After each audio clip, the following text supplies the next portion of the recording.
테러 방지법 통과 이후에 당신의 소중한 디지털 데이터를 지켜줄 수 있는 책입니다. 김인성의 완벽한 데이터 관리. 주권방송 후원을 위한 500권 한정 공동 구매를 10% 할인된 가격인 26,000원에 택배비를 포함해서 주문을 받고 있습니다. 주권방송 홈페이지 김인성의 완벽한 데이터 관리 배너를 클릭하셔서 주문하시고 입금하시면 배송해 드립니다. 많은 구매 부탁드립니다.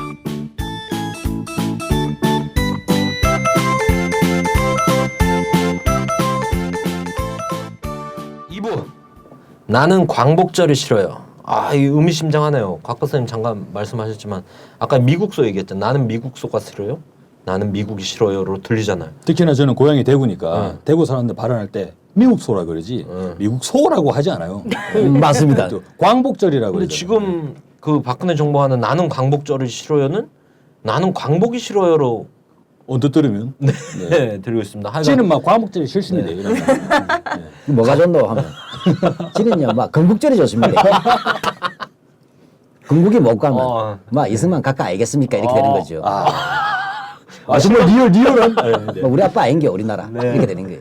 아, 실제로 고향이 어디십니까? 퓨전 경상도 여러 군데 다녔거든. 경남, 경북, 부산. 네. 계속 어린 시절은 아, 우리 예. 안승혜 네. 씨는 어디십니까? 전 경기도 김포에서 아, 그 태어났어요. 경계 지역. 경계 태어나서 지금까지 열심히 살고 있어요. 그러면 우리 경상도 새 남자와 경상도 새 남자시군요. 경상도의 명예 회복을 위해서. 경상도 새 남자와 수도권요. 아, 근데 우리 대구 항쟁이나 이런 거 보면 이 해방 정국의 좀 유명자하고 좀 거센 우리 대구가 유명한 야도예요. 네, 야도라는 거 알죠? 제가 아까 밖에 나가서 날씨가 너무 막 바람이 불어가지고 어떻게 날씨가 중간이 없어 이랬더니 곽 박사님 대구 날씨가 이렇다 그러시니까 우리 실장님 그러셨거든요. 대구 사람도 중간이 없다고. 아, 지금 진짜 그러네요. 네. 지금 성주를 보고 지금 불씨가 김천으로 갔더라고요, 지금. 그렇죠. 네. 아, 근데 기대. 오늘 사드를 당론으로 채택하셨죠? 드디어. 땡큐 베리 마치입니다. 네.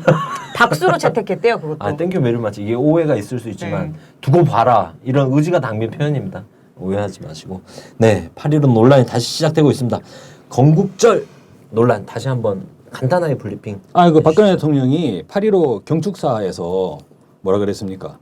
광복 71주년이자 건국 68주년이라고 객관적으로 얘기할 수 있는 건 정부 수립이잖아요. 대한민국 정부 수립.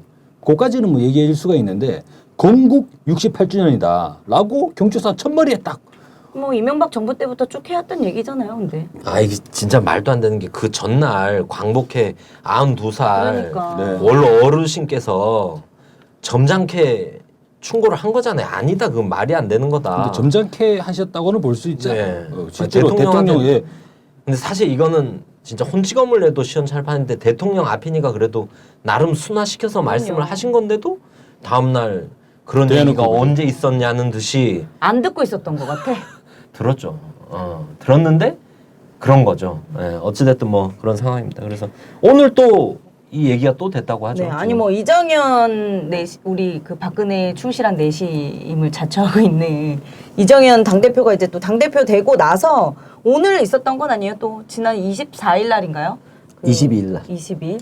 새누리당이 이제 최고위원하고 이제 뭐 중진 연석회의 뭐 이런 그럼 자리에서 24일이고. 간담회에서 이거 논의를 시작하겠다 이런 뜻을 좀 밝혔잖아요. 그래서 안행위를 중심으로 뭐 정책에서 검토하고 연찬회에서도 이 문제에 대한 논의가 있을 거다 이렇게 말을 했죠. 그리고 오늘 바로 새누리당의 연찬회가 있었어요. 연찬회에서 류석춘 교수 이분이 무슨 이승만 연구소의 소장이라고 하는데 이승만 연구소라는 게 연세대 안에 있대요. 하여튼 뭐 여기 소장이래요. 유석춘이라는 분이. 실제 유석춘에 대해서 좀 뭐 저는 사실 개인적으로 알려고 하질 않는 사람인데 왜냐하면 항상 이렇게 곡학 아세라고까지 얘기할 수 없어도 이 권력과 학자 결합되는 학자들은 어느 시대에 있었어요. 본인의 학자적 양심을 가지고 얘기를 해야 되는데 갑자기 왜 연세대학교가 이렇게 이게 또 이승만 지지하는 세력들이 많아졌느냐 하는데 뭐 그러니까 특별하게 관계는 없었어요. 연세대학교가.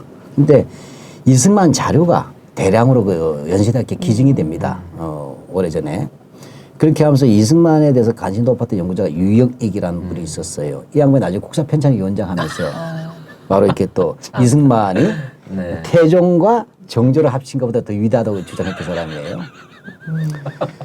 그렇게 했던데 이렇게 하면서 이승만 아카이브를 중심으로 해서 이승만 연구소를 만든 거예요. 여기 이어받은 게 유석춘이가 되는데 이렇게 되면서 뭐냐면 여기에 다 모여버린 거예요. 예, 그렇게 해서 아, 그러면 이정현이 완전 선수를 부른 거네요, 강사를. 그렇지. 이 사람이 근데 예전에도 몇 번 강의를 했대요. 와가지고 이제 오늘 그거에 대한 강의를 했고 그 전희경 국정교과서에 선봉에 섰던 전희경 씨가 이제 이번에 의원이 됐잖아요. 그 대가로 네, 내가 그 봤을 때는. 대가로. 저는 그 그렇게 대가로 봅니다. 됐다고 생각해요, 저도.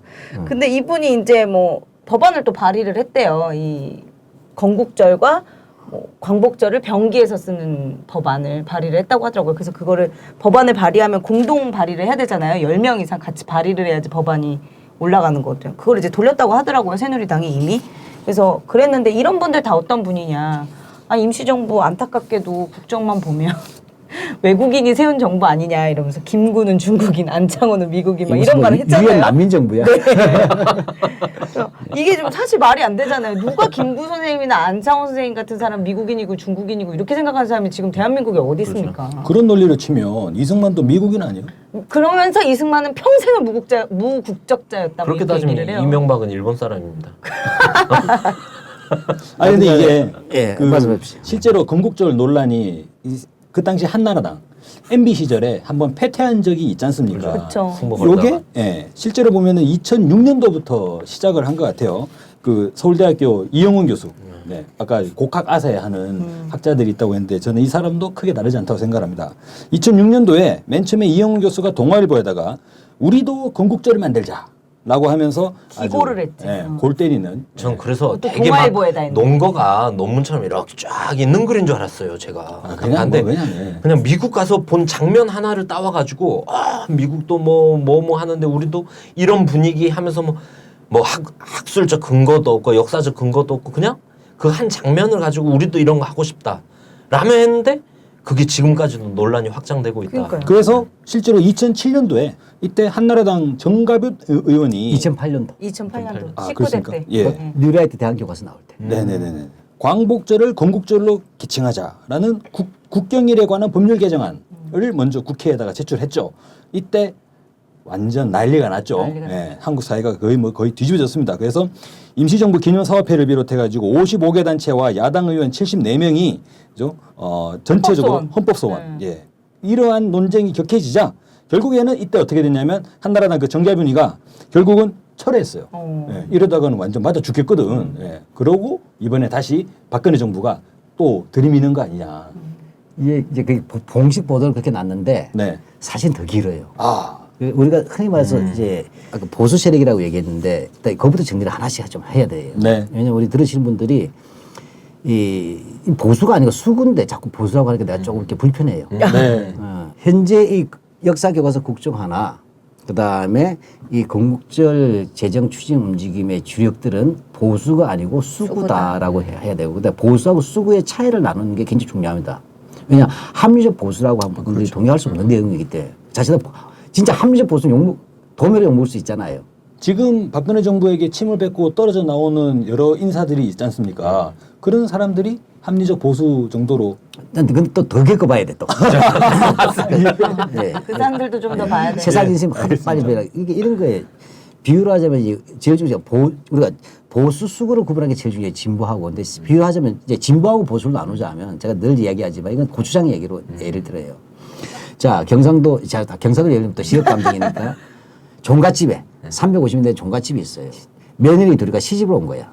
다 왔는데 그러면 종갓집에 있는 그 시어머니가 이제 종부 아니겠어요. 다 와가지고 뭐냐면 그러면 가장 먼저 보여준 게 항상 옛날엔 장독. 그렇죠. 아시네. 큰 집에 사셨나 봐. 딱 가면 그 장독대에 질비한 장독들을 딱 먼저 보여줍니다. 반드시. 이거 보고 기쁘겠어요? 난 죽었다. 인생 종쳤다. 앞으로 평생 죽을 때까지 장독대 운전해야 되잖아요. 근데 이 정부께서 다 뚜껑 열면서 이것은 고추장이고 이건 350년 된 비법이고 이건 된장이고 250년 됐고 이건 간장은 또 100년 된 비법이고 쫙 얘기하셨어요. 그러면서 특히 이 고추장은 우리 집 대대로 내려오는 비전 절기가 있다. 그러니 우리 며느리들은 반드시 내가 시킨 대로 그대로 만들어라 하신 거예요. 근데 며느리 들어가 보니까 기가 막힌 거야. 그래서 뚜껑을 탁 열어보니까 일단 뭐냐 우리 어릴 때 고추장 뚜껑 열어보면 나오죠. 허연 게 끼어서 나오잖아요. 그다음에 허연 거 덮어내면 꼭 구더기가 인사해요. 그 상당히 걷어내고 나서 고추장 먹거든. 된장도 그렇고. 그러니까 저 어린 둘째 며느리가 아이 어머니 그런 거예요. 아이 어머니 아이 뭐 이런 거 하세요. 하면서 대화를 이제 덤빈 거야. 너무 어머니 너무 비위생적이고 낭비가 심해요. 왜 이렇게 해서 어떻게 들어와서 먹겠어요? 하니까 시어머니 열받아 버린 거야. 네가 뭐 한다고 시킨 대로 해 이대로 해 했더니 며느리가 또 하필 둘째 며느리가 식품영양학과 출신이야. 대화를 형 싫어요. 사실 이 낭비도 심하고 비위생적이고 그다음에 맛도 없어요. 난 앞으로 케찹 먹을 거예요. 우리 아이들은. 그래서 케찹으로 바꿀 거야 이렇게 해버린 거예요. 설마 그게 진보입니까? 이게 진보죠. 토마토 영양가 더 높잖아. 아 진짜? 어디 케첩으로 국 끓일 수는 없잖아요. 하여튼 간에 아, 네네, 알겠어요. 비유를 하자면 네. 그러니까 이게 그러면 내가 봤을 때 보수와 진보는 차이는 도덕성은 아니란 거예요. 즉 보수의 핵심은 뭐냐면 과거의 가치가 아니고 과거로부터 지금까지 이어온 영어로 하면 현재 분사 진행형 현재 저는 완료. 그러면 보수하겠습니다. 그러니까 잘 보셔야 되는 거예요. 전 된장고추장이 더 좋습니다. 그러니까 자, 이렇게 해서 온 거예요. 그러니까 과거로부터 지금까지 이어져 온 것을 지금과 미래까지 네. 유지해야 된다. 이게 콘저브예요. 그러니까 보수죠. 네. 며느리가 케첩을 바꾸자. 이건 확 가치 없다는 건가? 이제는 안 된다. 이것은 진보예요. 근데 그중에도 급진 진보야. 그 첫째 며느리의 온건 진보는 뭐냐? 혁명주의자. 온갖 진보는 마트에서 사 먹어요 이런 거 아니에요? 보니까 그건 기회주의잖아. 그건 기회주의. 그건 기회주의야. 왜냐면 어머니가 현장에 그냥 빨리 계속 먹는 해주세요. 그거는 저희 이 집 문제와 관계 없어져 버리니까 기회주의야. 천달부터 소방 맞겠거든. 그러니까 이렇게 첫째 며느리는 딱 보니까 시어머니가 좀 사납단 말이야. 아 어머니 그러면 이렇게 뚜껑만 갈아요. 유리 뚜껑으로. 아 유리 위생 뚜껑. 네. 이게 온건 진보예요. 즉 다시 말하자면 진보와 보수라는 것은 도덕성의 문제는 아니고 현존하는 가치와 질서, 과거로 이어져 온 것들에 대해서 유지해야 된다. 네. 앞으로도 하면 보수가 되고 그다음 완전히 뒤바꿔야 된다면 급진 진보가 되고 그다음에 절충해서 그냥 가자면 온건 진보가 되는 거예요. 자 그렇게 얘기하자면 근데 문제는 고추장만 해라 대한민국 모르게 다 보수 진보가 있을 수 있잖아요. 일단 한국 사회 전체를 놓고 보수 진보를 나누는 보편적 잣대를 무엇을 할 것인가 핵심이잖아요. 이건 건국적 문제와 제가 연관이 돼서 말씀드린 거예요. 그러면 여기 남자 여자 결혼 군대 문제 군 가산점 문제 온갖 것 다 있단 말이에요. 그 다 해서 종합할 수는 없으니까 그럼 유일하게 보편적 적용할 수 있는 게 헌법이에요. 그렇잖아요. 헌법은 그렇죠. 남녀 이런 게 아니잖아요. 다 적용되잖아요. 가족법하고 다른 거야. 그럼 헌법에서도 그중에서 헌법도 하도 조문이 많아. 그중에서 뭘 끄집어낼 것이냐. 근데 다행히 우리는 헌법 전문이 있어요. 그 우리나라 헌법 전문은 뭐냐면 대한민국은 3.1 독립정신과 임시정부의 법성을 개성하고 해서 독립이죠. 그다음에 두 번째 4월 민주혁명을 이어받아서 그 민주죠. 그다음에 조국의 평화통일을 완수한다 해서 평화통일. 이 세 가지가 있는 거예요. 즉 우리 헌법 선물에서는 이 종갓집에 가호는 세 개가 있는 거야. 대한민국이라는 종갓집에는 자주 독립이 하나 있고 그다음에 민주가 있고 그다음에 평화통일 세 가지 가훈을 가지고 있는 집인 거예요. 그러면 문제가 또 뭐가 있어요? 세 개 가지고 나누면 또 6개가 쪼개졌어요. 진보 보수가. 그렇게 되면 어떻게 됐어요? 기독교에서 믿음과 소망과 사랑 중에 극 중에 제일은 뭘까? 이게 나와야 되잖아. 극시. 그러니까 한 개가 나와야 돼요. 그 한 개가 바로 헌법 1조가 되는 거예요. 그래서 헌법 1조 민주공화국이잖아요. 민주공화국이죠. 그리고 우리 윤기진님, 민주공화국은 진보요 보수요?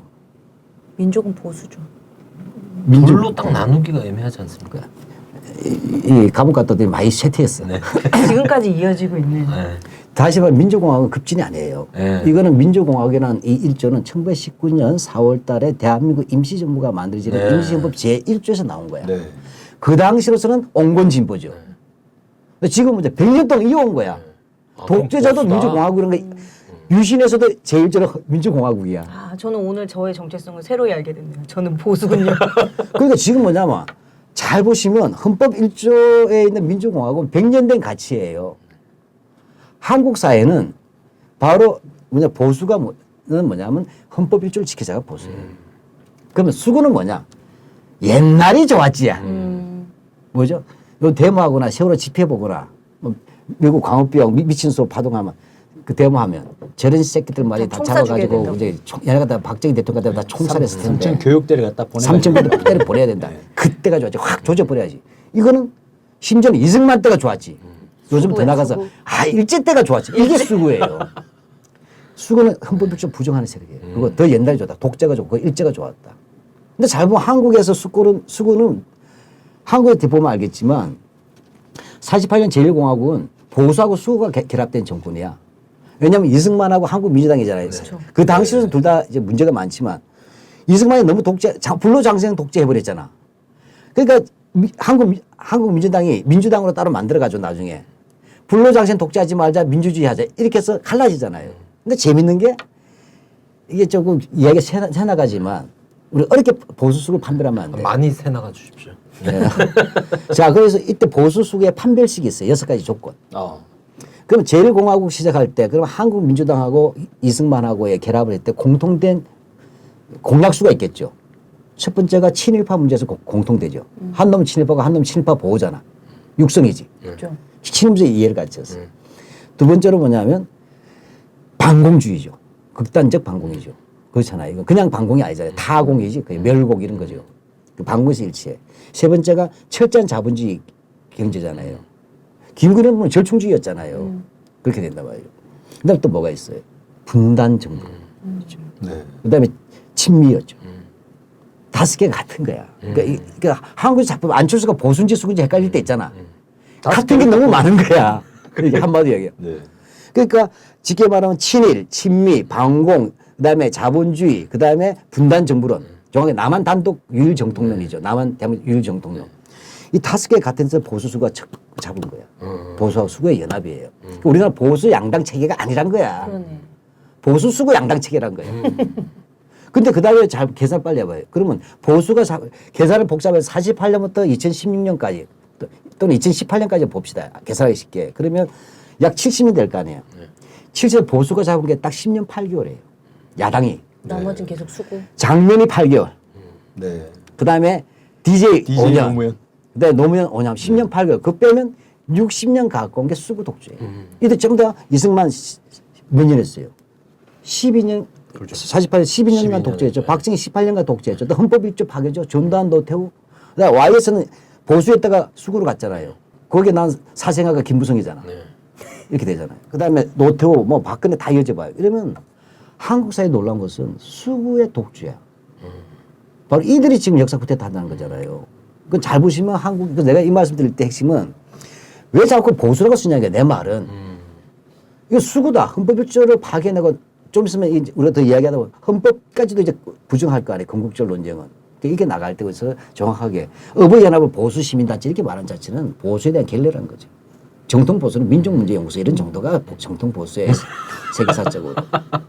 가짜 우익 척결해야 돼요. 말이 길어졌는데 이렇게 되고 아까 각 박사님이 이제 아까 2006년도를 얘기했잖아요. 근데 놀랍게도 제가 찾아봤더니 보도가 안 됐던데 다시 뒤져보면 2003년도에 시작했다. 2003년도? 노무현 정부가 들어서면서. 건국절 법안부터 낸 거예요. 2003년도에. 누가요? 그 한나라당의 김용학 의원이 대표 발의했어요. 그 다음에 아까 이제 우리 각 박사님 2008년도에 네. 정감준이 했잖아요. 그걸로 안 끝났어. 그러니까 2003년도에 해지고 중간에 진검다리가 2006년도부터 2008년도에 이제 시계 동아일보하고 조선일보가 떠드는 거예요. 그 누구냐면 하나는 동아일보에서는 누가냐면 이용훈, 뉴라이트 대한교과서 낸 이용훈이가 떠들고 그 다음에 조선일보에서는 누구죠? 류근일. 이런 사람들이 떠드는 거예요. 또 조선일보는 사설까지 내고 따로. 그 다음에 2008년도에 뉴라이트 대한교과서 나올 때 다시 나오잖아요. 이때는 뭐냐면 중요한 게 있어요. 발의만 나온 게 아니고 법안 발의가 아니라 이때 이 이명박 MB가 대통령 되면서 바로 선포한 게 건국 60주년 맞아요. 기념식을 하잖아요. 그러니까 건국 60주년 기념식을 하고 여기에 맞춰서 나온 역사 교과서가 뉴라이트 대한 교과서고 이게 다른 법안이 바로 정갑유리가 했던 거예요. 근데 이게 그게 크게 싸움 붙었죠. 우리 연구소도 그렇고 이렇게 됐어요. 이때 나온 내용이 사실은 빼대예요. 그래서 그 내용을 좀 소개해 볼게요. 이게 정부 공식 책자거든. 보게 되면 이명박 정부가 건국 60년이라는 책 제목으로 낸 책이 있어요. 공식 책입니다. 방송도 되고. 임시정부는 자국의 영토를 확정하고 국민을 확보한 가운데 국제적 승인을 바탕을 둔 독립국가를 대표한 것은 아니다. 실효적 지배를 통해 국가를 운영한 적도 없다. 민주주의의 실제 출발은 1948년 8월 대한민국 건국이라고 보아야 한다. 대한민국을 건국한 공헌은 1948년 8월 정부 수립에 참여했던 인물들의 공으로 돌리는 것이 마땅하다. 운동도 안 했죠. 바로 열받아. 그러니까 이 2008년도에 바로 그 2003년도에 법안을 냈던 이 한나라당 세력들이 네. 뉴라이트와 조중동의 지원 사격을 받고, 그러니까 뉴라이트로부터는 이데올로기가 역사적인 것들을 지원받고, 네. 언론으로부터는 대국민 홍보를 하면서 건국주의에 밀어붙인 거예요. 아니 근데 이게 정부가 공식으로 발간한 책자라고. 그렇죠. 위대한 국민 새로운 꿈 해가지고 새로운 꿈이라고 그랬어. 미쳤네 미쳤어. 위대한 국민의 새로운 꿈. 그 핵심은 지들만 위대하구만. 정부 수립에 참여할 때 내가 왜 그래서 앞에 일부에서 심하게 얘기했는지 알겠죠. 자세하게. 네. 바로 한국민주당하고 이승만 원이란 거예요. 예, 그렇게 하는 거예요. 이 부분들이 나왔어요. 근데 이걸로 끝난 게 아니야. 또 교과서 파동이 났잖아요. 네. 2013년도 교학사 교과서 나오고 그다음에 2014년도에 또 발의를 했어요. 2014년도에 누가 했냐면 윤상현. 그러니까 김용학, 정경, 윤상현. 근데 사무소인데 또 실패했어. 그래서 이번에 다시 전희경 의원인가 한 사람이 또 2010년에 또 내잖아요. 네. 지금 사수예요. 그러니까 뭐죠? 2003년부터 하면 13년 동안의 쿠데타야. 그 내용의 핵심이 뭐냐? 1945년 8월 15일 광복절 대신에 1948년 8월 15일 아까 정부 수립일을 건국절로 하자. 다른 말로 우리가 지금 8월 달에 달력 새빨갛게 8월 15일 되었잖아요. 그럼 네. 왜 우리가 쉬면 안 되는 날이고 기억하는 날이냐면 기념하냐면 광복절이라고 돼 있잖아요. 네. 그 45년 8월 15일을 지정하는 거예요. 원칙적으로는. 그러니까 거기다 굳이 더 포함하자면 48년 8월 15일 정부 수립을 또 포함을 시켜줄 수 있지만 기본은 45년 8월 15일이에요. 그 밑에 작은 글씨로 48년 8월 15일 정부 수립일 돼 있단 말이죠. 그러니까 이 법안의 핵심은 뭐냐면 광복절 빨간 글씨를 지우고 48년 8월 15일 정부 수립일을 건국절로 고치라는 거예요. 그래서 앞으로 놀 때는 45년 8월 15일 광복절로 놀지 마라. 그리고 48년 8월 15일 정부 수립일을 건국절로 생각해서 쉬어라는 거예요. 이것이 미국의 독립기념일에 해당한다라고 얘기하는 거예요. 이렇게 되는 것이 내용이 있다라는 것을 이해해 주시면 되겠고. 근데 이게 하도 반대에 그러시니까 이번에 또 꼼수를 해가지고 광복절과 건국절 같이 놨자 이런 식으로 하는 조삼모사를 하고 있는 거죠. 네, 하여튼 그런 내용이다 일단은. 그러니까 역사를 2003년부터 13년간의 쿠데타의 막장 드라마를 여러분이 실시간으로 보고 있다 이렇게 보시면 되겠어요. 근데 아까 미국의 건국 이제 기념하는 날이 7월 4일이잖아요. 근데 네. 그날은 미국 정부를 수립한 날이 아니라 미국이 독립선언서를 발표한 발표한 날이잖아요. 그렇게 비교해봐도. 그러려면 우리도 그러면 3.1절 우리도 이런 거 3.1절이지 않습니까? 그러니까 얼마나 이게 이제 시거든 떨지는 말지. 똥을 싸면 구리지라도 말든지. 이용이라는 이 작자가 우리 곽 박사님 차원이 다르시군요. 제가 좀 약간 입이 더럽죠. 근데 늘 얘기 나오지만 정명사상, 발을 정자, 이름 명자, 명자의 핵심 사상인데 강아지하고 개새끼는 달라요. 개새끼를 강아지로 부르고 강아지를 개새끼로 부르면 안 돼요. 우리 집 강아지를 내가 개새끼로 부르면 쫓겨납니다. 그러니까 개새끼를 강아지 부르면 이것이 물려도 이쁜 걸로 착각해요. 그러니까 차마 방송에서 내가 뭐라고 이용이라는 작자 이렇게 하는 거예요. 네. 미국 놀러 간 거야. 뭐 말로는 학술이지만 그 독립기념일 날 보고 하니까 감동을 받아요. 우리도 식이 없다. 우리도 근데 정확하게 라고 보면 해야 된대 이런 건가? 이제 우리가 이게 우리 헌법 전문을 오늘 제대로 배우는 거예요. 오늘 이제 헌법 전문을 제대로 배워야만 건국주의라는 게 왜 개사기인가를 알 수가 있어요. 네. 개사기. 예. 자, 그래서 일단은 이제 이들의 주장을 첫 번째로 보게 되면 제일 중요한 것이 3.1 독립선언 이후에 만들어진 임시정부는 아까 말했듯이 뭐였어요? 이거는 공식 정부가 아니다. 임시란 말이 붙었으니까. 그래서 그 다음에 뭐냐면 국가를 운영한 경험도 없다. 그 다음에 실효적 지배를 한 것이 없다라고 얘기하잖아요. 근데 얼핏 보면 맞아요. 그래서 실제로 뭐냐면 22일 날, 이번 8월 22일 날, 국庆날입니다. 원래 그날 우리가 도장을 찍은 날에 나라 넘긴다고 친일파들이 하고 야합해서. 그 29일 날 발표한 거죠. 공포한 날이 우리 국庆로 되어 있지만 실제는 22일이에요. 이날 또 한번 나라 팔아먹는 무슨 워크숍을 한 거야. 전희경이라는 국회의원이 따위가. 뭐 이게 대일본 제국 무슨 중의원인지도 모르겠어요. 너무 쉽게 얘기해. 어떻게 얘기하냐면, 임시정부는 국가를 운영한 적이 없어.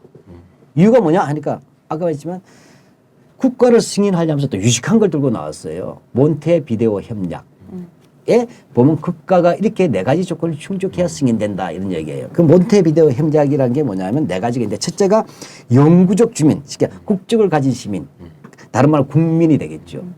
두 번째가 명확한 영역, 영토. 세 번째가 정부. 그다음에 네 번째가 타국과의 관계를 맺는 기능, 그러니까 주권이죠. 이 네 가지가 이미 1933년에 만들어졌는데 이걸 적용해 보면 임시정부는 자 국적이 없다. 그래서 아까 말한 게 이승만은 평생 무국적. 그렇지 않아.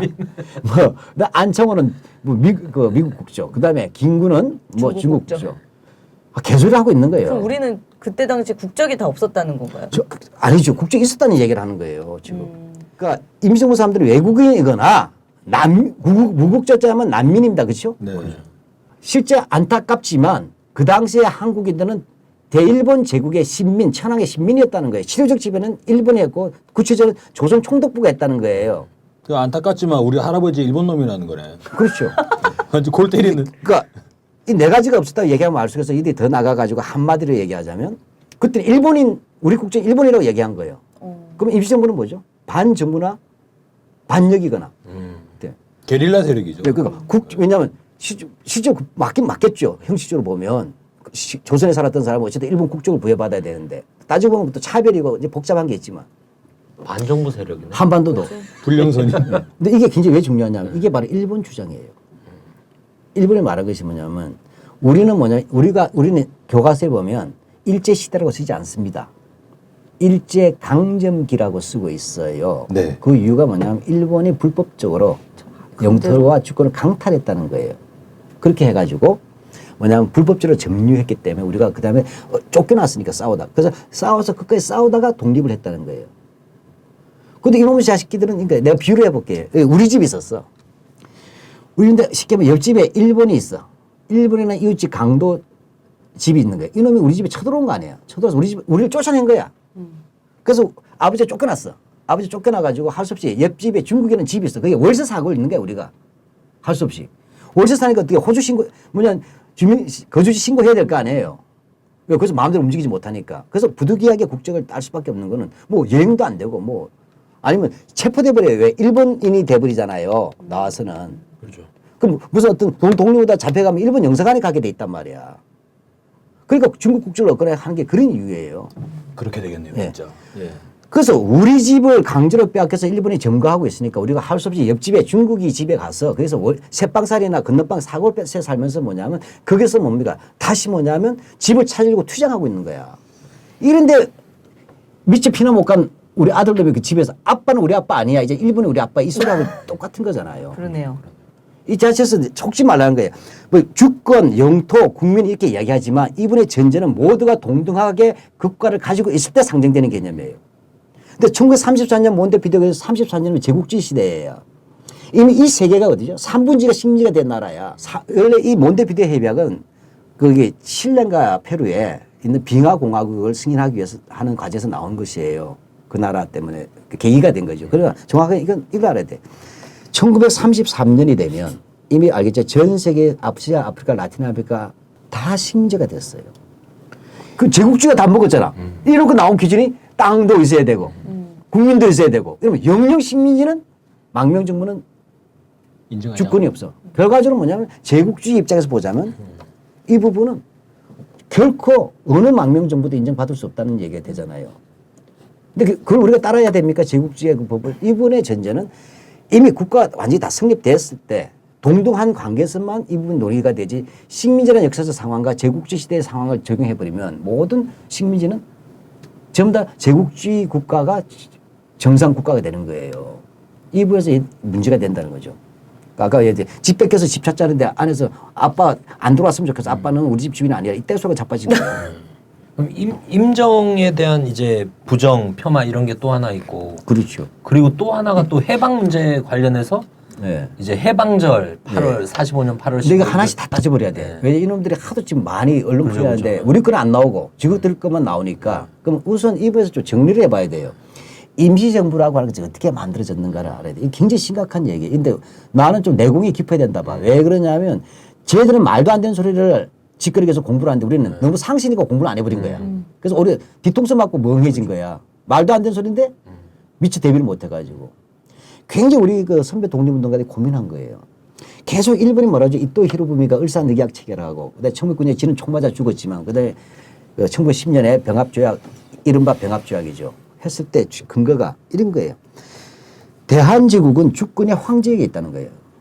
우리가 우리끼리 주관적으로만 독립선언을 할 수는 없으니까 황제가 있으니까 황제가 도장 찍으면 끝이지 왜 딴 놈들 다 신민 아니냐 노예 신민이다. 따라서 황제 도장 찍었으면 합법적이지 않느냐. 그러니까 합법적으로 대한제국에서 대일본 제국으로 넘어갔다. 이게 일본의 주장이에요. 거기에 운용기구에서 조선총독부를 둔 것이다. 이렇게 얘기한 거예요. 여기에 대해서 뭐냐면 바로 고민합니다. 그래서 1911년에 박용만이라는 분이 있었어요. 하와이가. 이번에 일본하고 미국에서 정착을 한 사람이에요. 바로 이승만을 미국에 불러들였다가 뒤통수 맞은 사람이에요. 박용만이라는 사람이 국권은 한시라도 정지돼서 안 되잖아요. 대통령도 유고가 되면 안 되죠. 즉시 승계가 되잖아. 그러니까 그래서 박용만이라는 사람이 지금 우리는 사람은 있다. 망명객들도 있지만 또 안에 사람도 있잖아. 땅만 빼앗겼다. 따라서 뭐냐. 땅을 갖지 못한 무형국가를 만들어야 된다. 그래서 무형국가론을 제기합니다. 11년에. 그래서 실제로 대한민 국민이라는 걸 만들어야 돼. 이렇게 해가지고 세금도 걷고 합니다. 군대도 양성하고 병력금도 지고 했어요. 이런 것이 있고 그 다음에 1917년이 되면 대동단결 선언이라는 거예요. 1917년에 대동단결 선언문을 내. 이거는 해외 독립운동가들이 다 모여서 낸 합동 선언문이에요. 여기서 중요한 얘기가 있어요. 황제가 주권을 갖는 이유는 그가 대한제국이라는 그 나라를 지키겠다는 전제에서만 주권이 있다는 거죠. 그렇잖아요. 집 넘기는다는 전제에서 황제가 있을 필요가 없잖아요. 브로커지. 황제가 주권을 갖는 것은 그 제국에 있는 주권을 수호한다는 점에서 황제에게 주권이 발생했는데 황제가 나라를 넘기는 바람에 그 주권이 소멸했다는 거예요. 넘기는 즉시. 그래서 뭐냐? 민권으로 넘어갔다. 따라서 뭐냐? 이제 민권이 국가를 세우면 된다. 이렇게 나온 거예요. 17년에. 이게 대동단결 선언이에요. 그러니까 3.1 운동하고 임시정부가 그냥 막 나온 거 아니에요. 뭐 데모하다 보니까 우리 신난다 나라 세우자 이게 아니고 11년에 무형국가론. 그 다음에 황제권의 소멸과 동시에 민권에 하는 것. 그러니까 일본에 간 것이 아니라 우리가 돌아온 거죠. 주권 재민으로 왔다는 거예요. 그것이 합의가 되고 그다음에 19년에 투쟁을 통하면서 3.1 운동을 통하면서 독립을 선언했잖아요. 아까 이제 미국 이야기 하다 보니까 했지만 자, 제일 중요해요. 첫 번째 뭐냐. 오등은 자해와 조선의 독립국임과 조선의 자주민임을 선포하느라 이래서 쭉 나가죠. 우리는 이때 독립을 선포해버린 거야. 이거는 1776년 7월 4일 미국의 독립선언과 똑같은 내용이에요. 그렇잖아요. 그 독립을 선언했어. 독립을 선언했기 때문에 이 주권을 행사할 정부가 필요한 거예요. 그래서 임시정부를 만든 거예요. 이 임시정부는 뭐냐면 45년 동안 4번 개헌을 합니다. 즉 복국, 영토를 회복한다는 전제에서 바로 상권에 대한 국가를 전제로 한 행위를 다 한 거예요. 그러니까 이런 부분에서 이렇게 우리가 임시정부라고 한 것이 만들어질 때 이런 싸가지 없는 놈들처럼 죄송합니다. 이건 취소해야 되겠네요. 아니 괜찮아요. 막사가지들처럼 이렇게 하는 경상도 호로자식이라고 하고 환부역조, 애비와 애미도 조상도 바꿔버리는 이런 짓이 아니라 임정은 그렇게 해서 만들어진 국가예요. 이렇게 됐다. 그래서 근데 얘들이 말한 것이 아까 말했지 국가의 3대 요소 이렇게 얘기해버린 자체는 완전히 그 식민지라는 조건을 사상시키고 독립운동 부정하는 거고 더 큰 문제는 일본이 주장하는 거야. 일본은 바로 이렇게 주권을 이어받았고 실제로 한반도를 실효적 지배한 게 일본이라는 얘기예요. 일본 우익의 주장이고 조선 총독부고 일본 정부의 입장이에요. 그러니까 얘들 더 나가서 그러니까 신민들이 뭐냐. 일본 국민이라고 얘기하면 우리는 반 국가 사범이 되는 거야. 독립운동가는. 이런 놀라운 망발. 일본 우익도 주장하지 못하는 주장을 하고 있는 거예요. 그래서 일단은 제일 중요한 것이 바로 임시정부를 부정할 때 이들의 형식은 국가의 형식이라는 것은 임시란 말을 들어서 얘기하자면 이 부분에서는 아까 말했지만 이 임시정부 자체는 바로 주권이라는 부분을 한시라도 일본에 주지 않겠다는 입장에서 뭐냐면 11년에 그 무형국가론 그다음에 17년에 대동단결선언 그다음에 19년 3.1 운동을 통해서 독립 선포하고 그다음에 즉시 국가를 운영할 주체로서 정부를 수립했어. 해방될 때가 있었잖아요. 이런 부분들. 그래서 국가 기능을 수행한 겁니다. 이것이 부정돼 버리면 우리는 일본에 대해서 손해배상 피해보상 할 수 없어요. 그렇잖아요. 그렇죠. 정상적으로 우리 집을 가지고 있었는데. 그러니까 이런 것을 보면 완전히 이건 매국 매역입니다. 그런 거 아셔야 되겠습니다. 완전히 나라를 팔아먹은 꼴이네. 예. 아니 그러면 예를 들어서 훈코공원에서 이제 일본군 장교들에게 폭탄을 던졌던 테러가 일본군 되는 여사 거죠. 같은 경우는 테러리스트래잖아. 예. 아니 우리가 일본 사람인데 어떻게 일본군 장교에게 폭탄을 던져?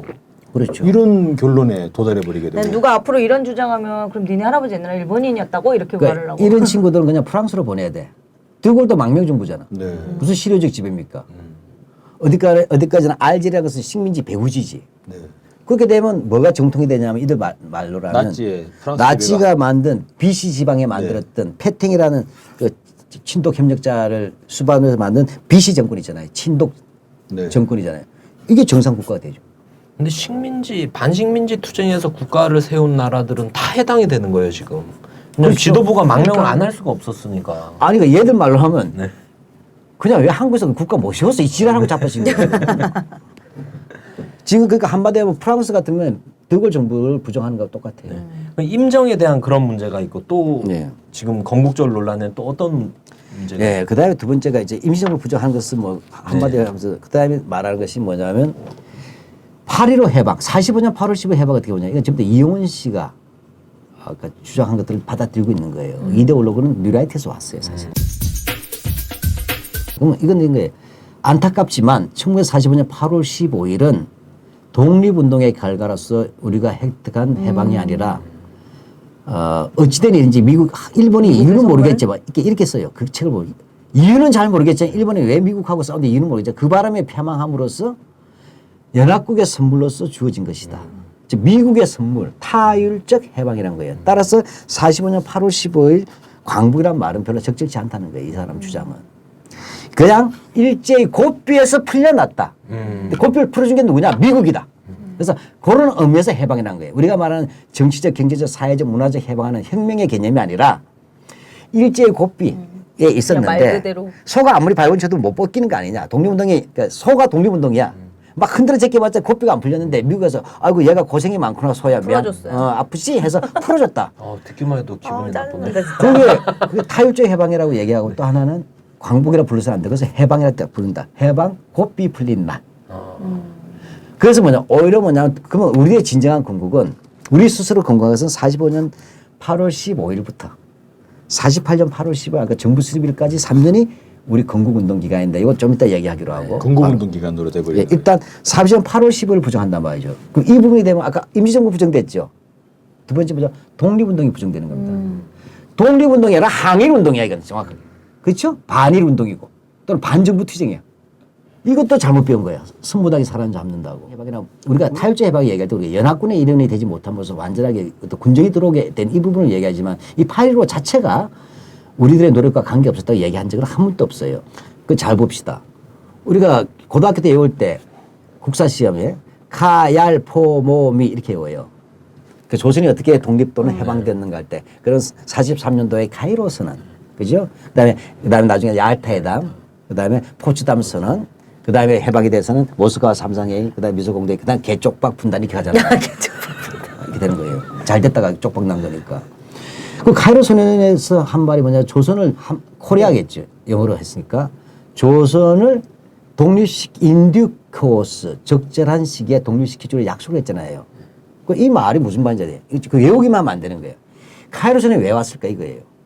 이건 이렇게 되는 거예요. 지금은 임시정부 쪽에서는 알고 있어요. 1차 세계대전에 쓰라린 경험을 본 거예요. 팔레스타인에.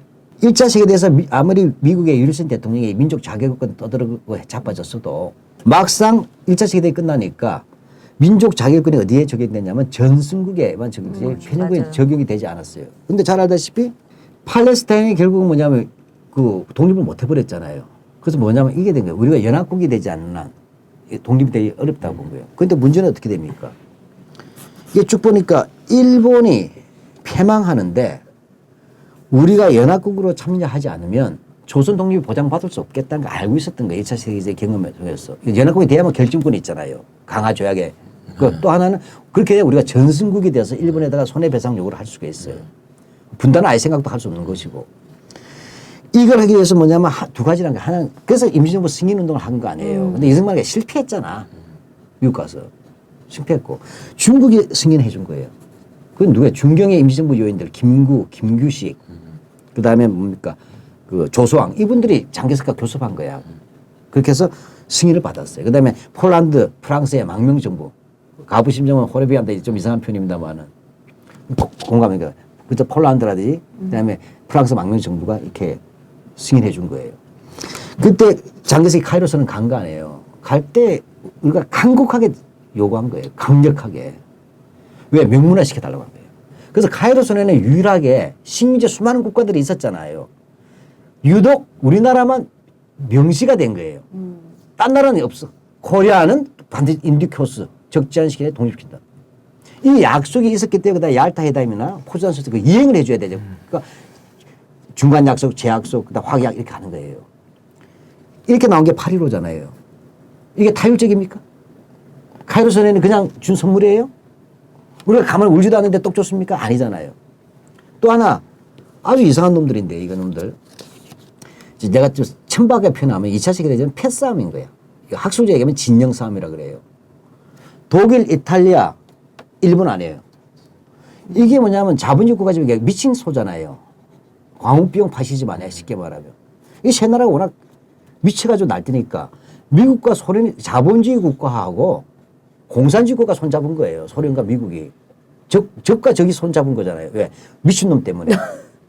여기 남은 게 식민지나 반식민지 사람들 고민한 거야. 어느 편에 든 게 우리 독립에 유리할까 그렇잖아요. 예를 들면 버마 같은 경우에 영국의 식민지임에도 불구하고 영국 편을 든 셈이잖아요. 결과적으로. 일본 편 들어서 안 되겠다 지금. 왜? 독립에 유리한 조건. 우리도 그렇게 가담한 거예요. 그렇잖아요. 그렇게 해서 이겨내는 싸움에 들어간 거예요. 윤봉길 그것도 왜 했습니까? 중국을 끌어당기려는 거예요. 왜? 한국과 일본끼리 싸우니까 버겁잖아요. 그러니까 이 싸움에서 일본이 만주도 침략하고 상해도 침략했으니까 근데 중국이 가만히 있어. 그러니까 윤봉길이 대신 죽어주면서 이래도 니들 안 싸울래 해준 거 아니에요. 그 중국 끌어당기는 거 아니에요. 이게 전략 전술 아닌가? 아니 조조가 내려올 때 오나라고 총나라가 해서 적벽대전한 게 그럼 부끄러운 일이에요? 한국의 독립운동은 망명되는데 세력이 약하니까 처음에 20년대까지 1대1로 싸워서 30년까지는 1대1로 일본하고 진짜로. 근데 패싸움이 벌어진 거야. 진영 싸움이.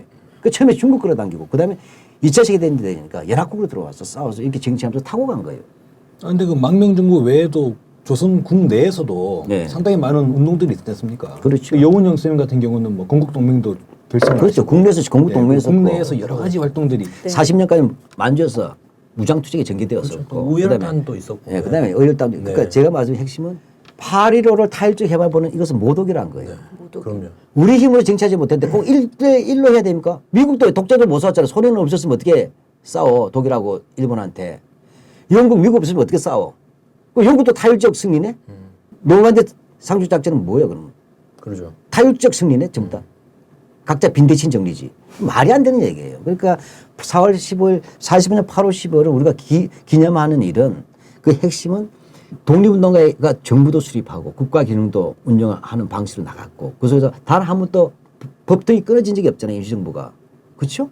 그 속에서 외교까지 펼치면서 카이로 선언까지 끌어내고 그다음에 연합국 신정으로 창하면서 자동적으로 미국이 준 게 아니라 소련이 준 게 아니라 그런 투쟁들과 노력의 속에서 공증을 받으면서 독립이 됐다는 것이에요. 이 노력을 가르쳐야 되는데 에이 우리가 뭐 일본과 1대1로 안 싸웠는데 이때서라는 게 말이 되냐. 그리고 오히려 미국의 그 시혜론 같은 경우도 그런 분석도 있더라고요. 미국이 사실 일본이 항복할 의사가 있던 막판에 미국이 원자탄 때문에 시혜론이 좀 결정적 힘을 받지 않습니까? 원자탄. 우리로서는 불운이죠. 네.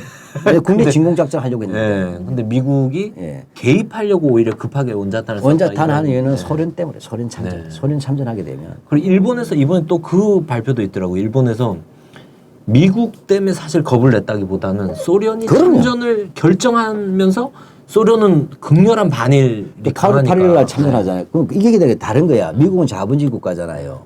일본 말로 하면 유도리가 좀 있는 거야. 그죠. 소련은 얄짤없어요. 양아치 말로 하면. 그죠. 그게 되면 어떻게 되냐. 소련 내려오면요. 사할림부터 쭉 내려옵니다. 그렇죠. 그게 바로 들어오잖아요. 미국이 언제 올라와. 오키나와부터 싸워서 가는데. 관동군 격반서 한반도 들어오고 한쪽에 이렇게 들어오잖아요. 그러면 일본이 분단되거나 일본이 소련군에 들어가면요. 천황제는 끝나는 거예요. 그 실제로 그날 그 45년 5월 달에 소련이 베를린 들어가가지고 히틀러가 어떻게 되는지 일본 애들이 봤지 않습니까? 봤단 말이에요. 히로이트 입장에서는 정말 정확히 아시네. 네, 이건 골 때리는 거거든요. 그래서 그 독일에서 5월달인가 되잖아요. 네.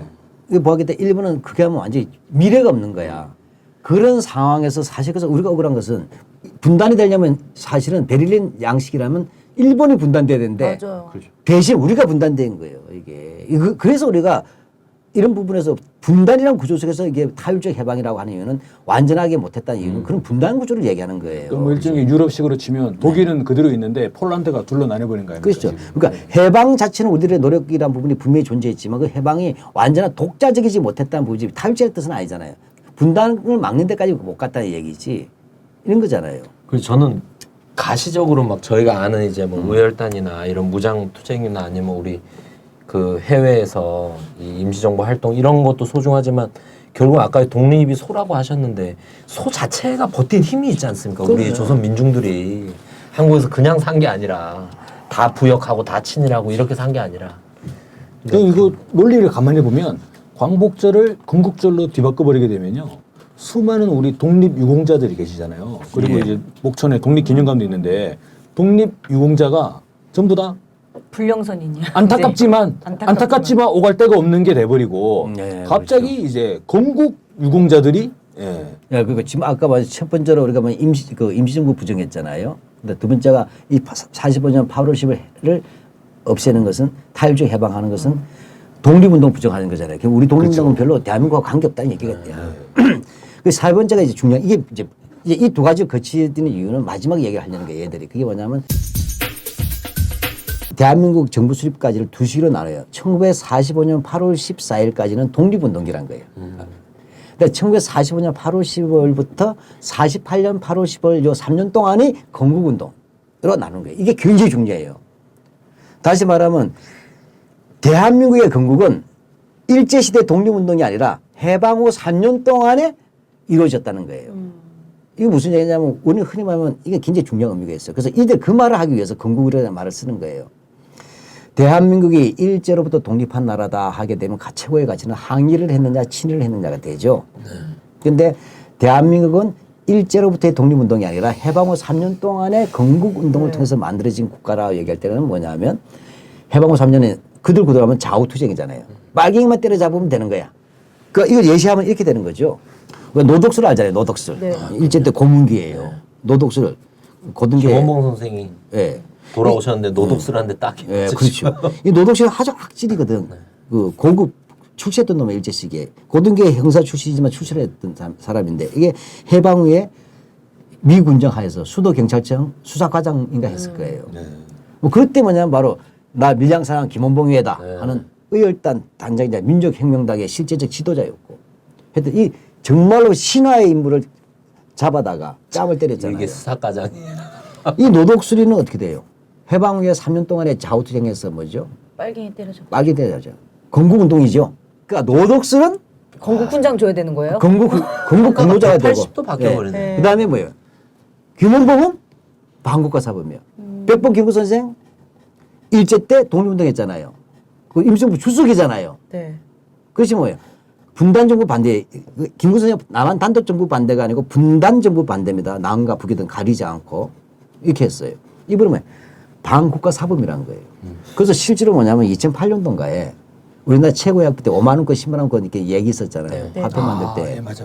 그것을 참 이때 이들이 뭐냐 갑자기 그때 화폐를 이제 고액 화폐 만든다고 했잖아요. 그래서 최고액 화폐를 누구를 하는 게 좋을까요? 김구 선생님 의견이 많이 있었지 않습니까? 그때 걔들은 이승만일 줄 알았어.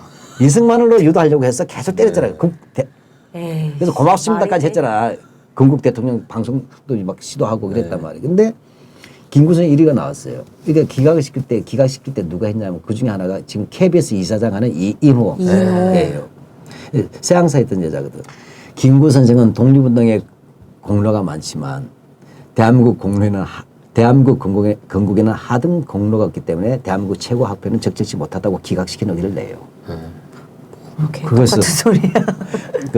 그 할아버지가 친일파야 유명한. 그건 뭐냐? 그래서 5만 원권에 누가 넣었어요? 신사임당. 왜 넣었을까? 왜 하필? 자, 심사임당은 대한민국하고 관계가 있습니까? 전혀 없죠. 왜 들었을까? 그냥 뭐 그때는 여성도 화폐에 들어가야 된다 막 이런 그러면 얘기를 많이 하긴 했는데 그 심사임당은 여성 해방의 선구자입니까? 그렇지도 않죠. 우리 때는 현모양처를 배웠어요. 심사임당은. 현모양. 남편 해방의 선봉이었죠. 꼭 그렇지도 않아요. 현모양죠. 먼저 죽었기 때문에. 그래요? 심사임당 먼저 죽었죠. 나는 이것을 뭐냐 안 좋게 보면 강남 마인드로 봐. 어. 뉴라이트나 오늘날 집권실에 갖는 마인드예요. 난 내 주관적인 해석이야 이거는. 지금 아들이 이미 화폐에 들어가 있잖아요. 율곡 선생이. 암만 여성이라도 이렇게 중국에서 놀 수 있는 한 집안을. 그러게. 그렇잖아요. 뭐, 이 부분의 핵심 뭐냐. 잘 찾아보니 유일하게 할 수 있는 심사임당은 오늘날의 엄친아야. 무슨 얘기냐면 아들이 율곡에 9번 고시야 수석 합격합니다. 장원급제. 그래서 구두 장원 하잖아요. 9번 장원 하잖아요. 요즘 보시면 사시, 행시, 외시 수석 9번 한 거예요. 그런 모델 같은 느낌에. 이해가세요? 그랬을 네. 수 있겠네요. 그건 늘 가치가 없잖아. 이해가세요? 네. 나는 오늘날 이들이 바라본 대한민국이라는 것은 그 약간 강남 옷만 느낌이 나긴 나네요. 그러고 왜냐면 보니까. 그러니까 강남이나 지역을 얘기하는 게 아니라 상징적 우리가 말하는 네, 거예요. 그런- 강남 스타일 같은 그런 강남 쪽으로 지역. 생각을 전혀 못하고 예, 그 내가 볼 때는 숨어 있는 생각이에요. 그죠. 그런 욕구가 자연스럽게 네. 이들이 지금 발산- 대한민국을 성공국가로 얘기하는 이유는 뭐냐면 1% 세계는 지금 성공한 나라 아닌가? 1%를 위한 나라니까 성공한 빈부격 거죠. 차는 커진 거니까 1%는 성공했죠. 예, 자기들에게 위한 나라잖아요. 모든 법이 자기를 위해서 있는데 그런 모델에서 바라볼 때 이상적인 나도 이런 엄마가 있으면 좋겠다. 이런 엄마 이런 딸을 이렇게 해서 이렇게 교육해서 외세 상식 행시 내가 그거 설명할 길이 없어요. 내가 볼 때는 이제 예를 빗나갔지만 한마디 하면서 이 건국적으로 뭐는 그렇게 돼서 논리적으로 보게 되면 한마디 하면 친일파의 세탁이 되는 거잖아요. 근데 이것도 틀려서 얘들이 자꾸부터 떠드는 게 49년도 49년도에 이승만의 8.15 경축사라든지 뭐 여러 가지 그 행사를 보게 되면 건국이라는 말을 썼다는 거예요. 건국 1주년. 그래서 48년 8월 15일이 건국이 맞다고 끄집어내요. 이것도 그냥 보도되니까 그 사람들이 또 자료를 못 보니까 밀릴 거 아니에요. 이것도 틀린 거예요. 정확하게는 48년도 8월 15일 날 수립될 때 뭐라고 하냐면 대한민국 헌법, 재헌헌법에서 이렇게 하죠. 다 아시는 내용이 있잖아요. 대한민국 헌법에 보게 되면 요 말이 나오죠. 이거 한번 읽어보실래요? 재헌헌법에 나오면 헌법 전문입니다.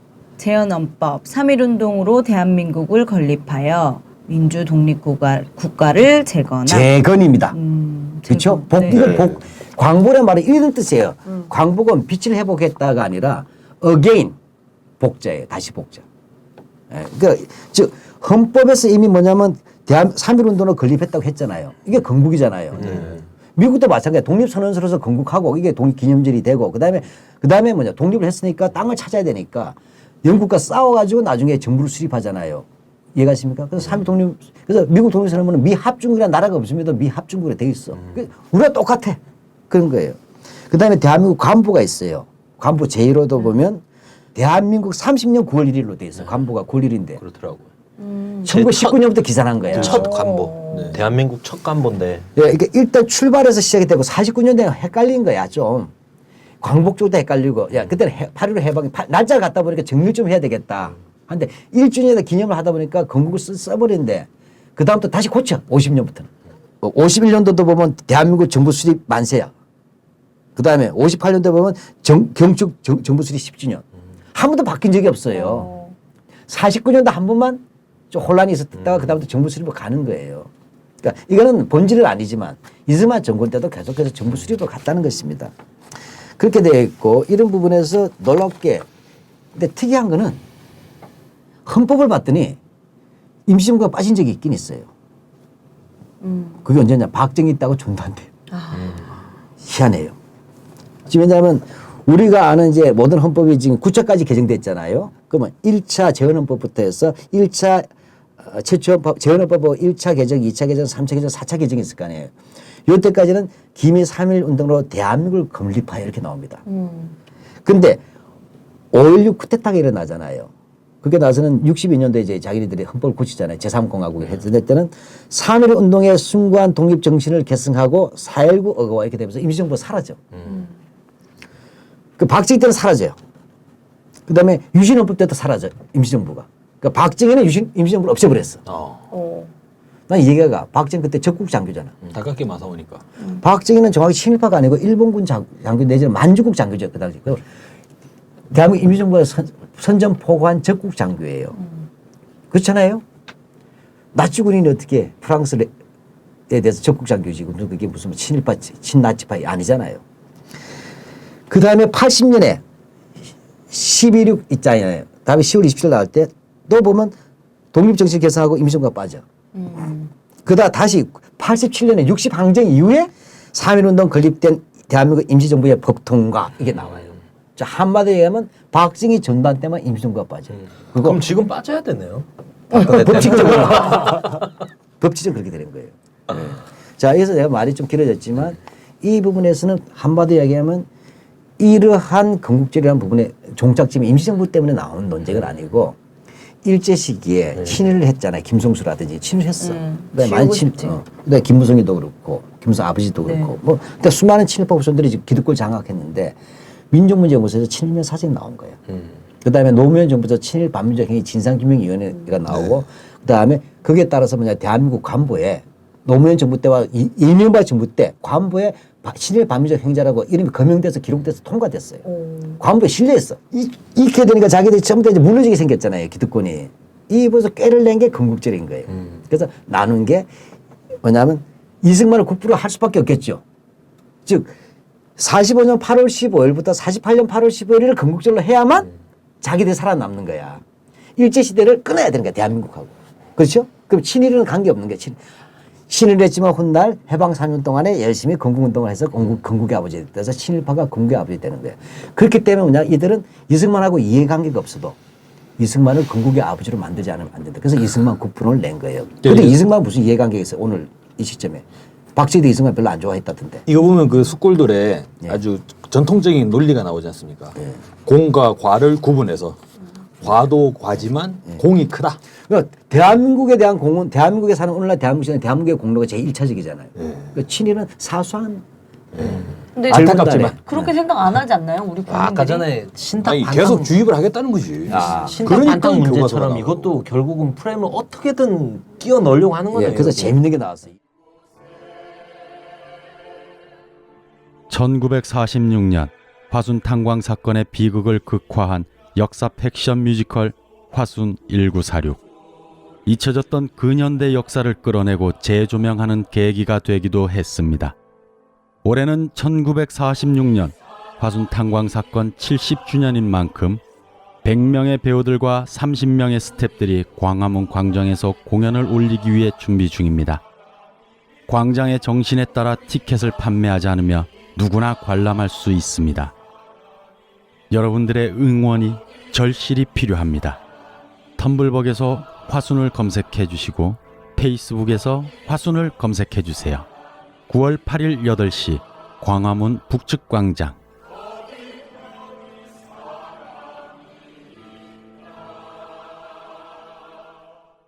아까 건국절 제정 법안이 있었잖아요. 네. 근데 2008년도에 네. 건국절 법안 낼 때 그해 12월 달에 황우여 알죠? 예. 우여가 우려된다는 그 사람. 교육부 장관했던. 예. 이 사람도 10명이면 발의가 되니까 10명이 뭐냐 12월 달에 제목이 뭐냐면 건국 공로자 예우에 관한 법률안을 동시에 제출했어요. 자, 아까 하나 건국절 하자죠? 네. 국경일이 만들어지면 거기다 예우법안인데 그냥 국경이 아니라 건국이잖아. 그 건국 공로자 있을 수 있잖아요. 개국 공신이 또 예. 이제 노덕수 이런 애들이라. 전체 한번 읽어보실래요? 노독수 법안 내용. 1등 표창마다 했죠. 1945년 8월 15일부터 1948년 8월 14일까지 3년 해당 동안이죠. 기간에 신탁 통치를 반대하거나 반탁. 자유민주주의 국가인 대한민국을 건국하기 위하여 활동하다가 그 활동으로 인하여 순국한 자 및 그런 활동 사실이 있는 자와 그 유족에 대하여 국가가 적정한 서원과 응분의 예우. 황당하네요. 한마디로 이야기하면 일제 때 막 독립운동가 때려잡더라도 해방 후에 반탁 운동만 하면 건국 공로자야. 그뭐 이게- 서북청년대 야. 이런 애들도 다 그렇죠. 공로자가 된다는 거예요? 그다음에 깡패들도 다 건국 공로자야. 그렇잖아요. 이거는 다시 말해 건국절 하는 이유는 이렇게 해서 건국 공로자로서 다시 훈장까지 주임으로써 나가면서 친일파 역사 세탁이 아니라 이 정도면 역사 세탁을 넘어가서 대한민국을 부정하는 거야. 부정하는 거죠. 헌법에서 3.1 독립정신과 임시정부의 법통을 개성하자고 했는데 이것을 없애버리려고 한 거예요. 이렇게 되면 헌법도 개정될 수밖에 없는 저건 거예요. 반민특위 정반대의 행위를 하는 거네요, 오히려. 그렇죠. 예. 그러니까 이러려고. 그래서 얘들이 지금 어떻게 하냐. 2003년부터 법안을 내고 이게 근거로서 이 근거를 제시하게 되는데 계속 반대가 됐잖아요. 국회에서나 또 독립운동 단체라든지 우리 연구소 같은 데서 반대하니까. 그러니까 교과서부터 실어야 되겠다는 거예요. 그래서 2008년도 누라이트 대한교과서부터 시작해가지고 그다음에 그것도 안 되니까 교학사 교과서도 하려다가 잘 안 되고 그러니까 아예 국정교과서에다 실었자. 그래서 이번에 나왔던 초등학교 6학년 1학기 사회 과목이 국사예요. 그래서 드디어 뭐냐 대한민국 정부 수립을 대한민국 수립으로 고쳐버렸어.